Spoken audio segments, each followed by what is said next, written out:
नमस्कार और बहुत बहुत स्वागत है आप सभी का विश्व इन्फो पर। तो दोस्तों, जैसा कि आप सभी को मालूम ही होगा कि भारत के बेंगलुरु में अभी कुछ ही दिन में एयर शो आयोजित होने वाला है और अब इसी खास मौके पर रशिया के द्वारा भारत को एक बहुत ही शानदार ऑफर दिया गया है, जिसके तहत रशिया भारत को अपने सबसे ताकतवर विमान Su-57 का ऑफिशियल ऑफर एक बार फिर से दे दिया है। और इस बार हमारे एक्सपर्ट्स का मानना है कि इस बार का जो रशिया का ऑफर है वो भारत के लिए गोल्डन डील बनकर सामने आया है और भारत को इस बार रशिया के इस ऑफर पर विचार जरूर करना चाहिए, जिससे आप सब यहाँ खुद देख सकते हैं। ये खबर जस्ट कल सुबह ही बाहर आई थी, जिसमें ये साफ शब्दों में लिखा गया है कि रशिया के द्वारा भारत को एक गोल्डन डील ऑफर किया गया है, जिससे भारत और चाइना के बीच में 5th जनरेशन फाइटर जेट को लेकर जो गैप है उसको कम किया जा सके। और इस बार रशिया ने Su-57 को लेकर कुल मिलाकर 3 चीजें भारत को ऑफर करी हैं। तो आइए जानते हैं पूरी अपडेट क्या है, क्या खासियत है Su-57 की और क्या इंडिया को ये ऑफर एक्सेप्ट करना चाहिए या नहीं। लेकिन आगे बढ़े उससे पहले अगर आपने अभी तक इस चैनल को सब्सक्राइब नहीं किया है तो सब्सक्राइब करिए। तो सबसे पहले आज से कुछ ही दिनों के बाद हमारे बेंगलुरु सिटी में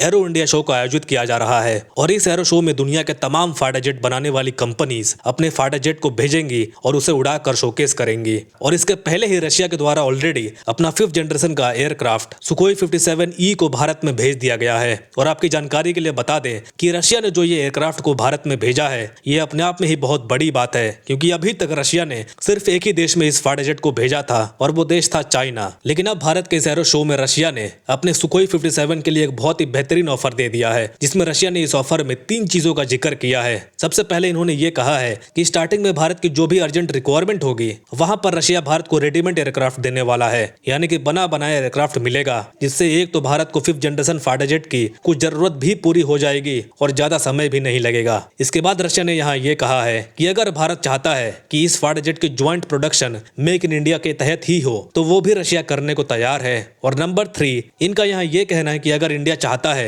कि इन्हें अपने एमका फाइटर जेट के डेवलपमेंट में किसी भी तरह की मदद की जरूरत होगी तो वो भी रशिया करने को तैयार होगा। लेकिन ये फाइटर जेट क्या हमारे एयरफोर्स के लिए सूटेबल होगा कि नहीं, इस फाइटर जेट की क्षमता क्या है? अब देखिए, बहुत ही सिंपल तरीके से बताऊं तो जो ये सुखोई 57 है इसे रशिया की सुखोई कंपनी द्वारा ही बनाया गया है। ये एक ट्विन इंजन का यानी कि डबल इंजन का stealth multi role fighter jet है और ये रशियन मिलिट्री में पहला ऐसा फाइटर जेट देखने को मिलता है जिसमें स्टेल्थ टेक्नोलॉजी मौजूद है। और ये इतना खतरनाक माना जाता है कि जो भी यूरोपियन कंट्रीज हैं वो इसे फेलॉन के नाम से बुलाते हैं, यानी हथियारे के नाम से बुलाते हैं। और अगर Su-57 की फीचर्स की बात करें तो आप बस इतना समझ लीजिए कि जो भी चीज एक 5th जनरेशन फाइटर जेट में चाहिए होती है वो सारी टेक्नोलॉजीज इसमें देखने को मिलता है। इसके अलावा ये एक सुपर क्रूज रफ्तार में भी फ्लाई कर सकता है। रिपोर्ट्स के अनुसार ये मैक 2 की रफ्तार पर बहुत ही आसानी से लंबे समय तक फ्लाई करता है, यानी कुल मिलाकर ये बहुत ही शानदार फाइटर जेट है। इसीलिए भारत के लिए ये फाइटर जेट एक बहुत ही बेहतरीन ऑप्शन बन जाता है। लेकिन एक ऐसी भी वजह है जिसके कारण भारत इस ऑफर को इग्नोर नहीं कर सकता है। दरअसल इस समय अगर इंडियन एयरफोर्स की स्क्वाड्रंस की क्षमता को देखें तो वो बहुत ही ज्यादा कमजोर देखने को मिलती है।